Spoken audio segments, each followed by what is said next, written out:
Hey there, let's go through the next clip of our C# for Beginners playlist. Today we are going to learn about generics, which are one of the most important concepts in modern programming. So to keep it simple, let's imagine we want to print a value on the console. We've done this countless times before, it's easy.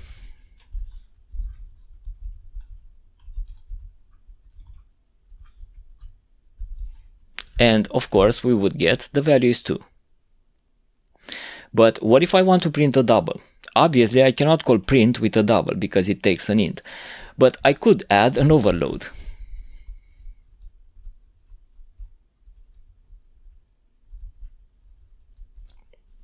And this would work. And at first sight, this seems fine.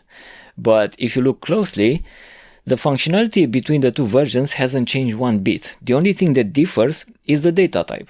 And as you already know, duplication is not something to be desired in programming.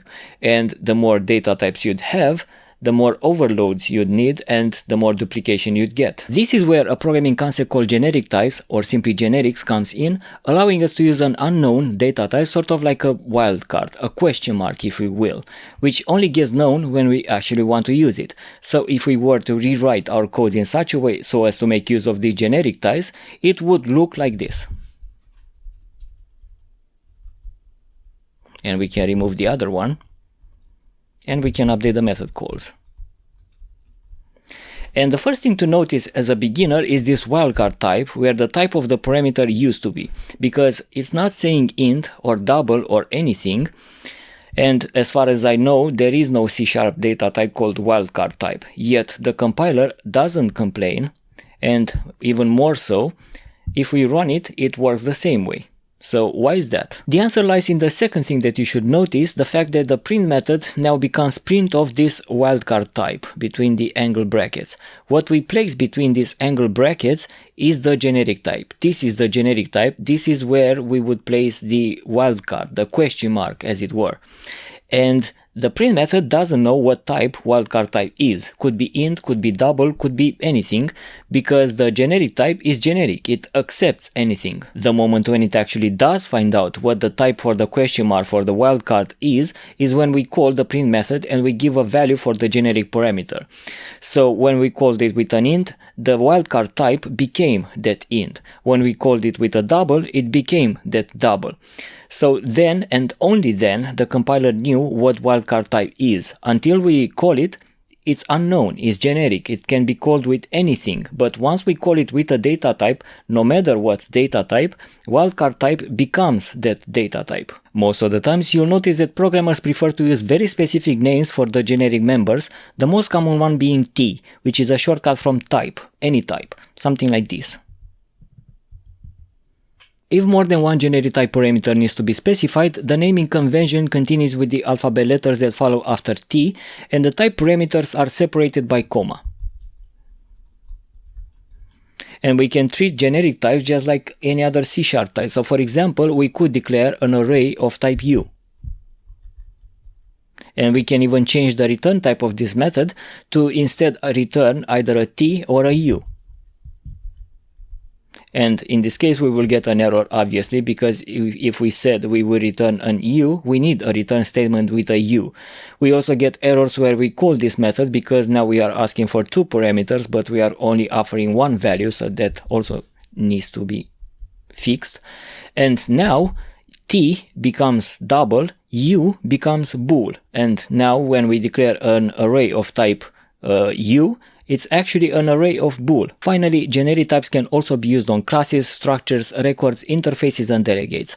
But we haven't learned about many of these, so for now let's see how we declare a generic class because we learned about those.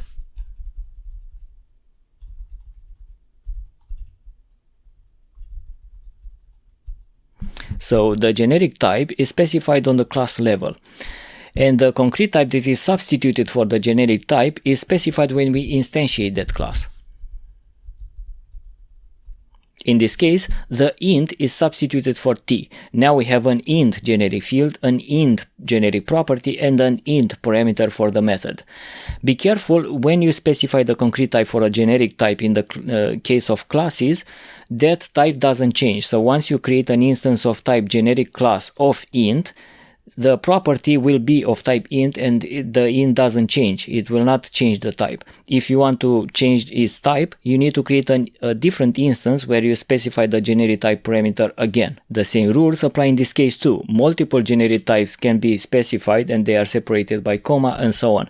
We can even mix them. So for example, this method could ask for a t parameter declared on the generic type of the class, but also the method itself could ask for a u, for example. It is a good idea to give descriptive names to your generic types instead of just t and u.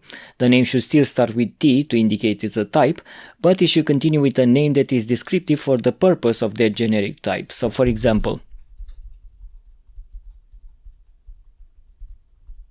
and in this case, it's clear from first glance that tParam is intended to be used as the parameter of the method, and tReturn is intended for the return type of the method. You might also hear about the terms open and closed types.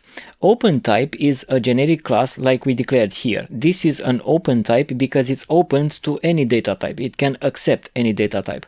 But when you create an instance from it, like we created here, generic class of type int, this is a closed type. It's closed because it's already int. It cannot change to any other data type. You may also hear about type inference, which is the ability of the compiler to deduce, to infer the data types we are trying to use for generic types. So for example, double and bool are written with a darker color. That's because if I highlight them, we get this suggestion about simplify name. And if we choose it, they go away. Why? Because the compiler can infer, can deduce from the parameter types what generic types we are trying to use. 2.3 is a double. True is a boolean. It infers, it knows that we are calling a print with a double and a boolean. We don't need to tell it again. However, this doesn't work in the case of instances, in the case of classes. As you can see, int is not darker, and the suggestions I get are not about simplifying the name. That was it for today. If this helped you to understand the basics of generics, remember to like and maybe even subscribe, because in the next lesson we will talk about more advanced features of generics, so don't miss those. For now, thank you for watching, and I'll see you in the next tech frame.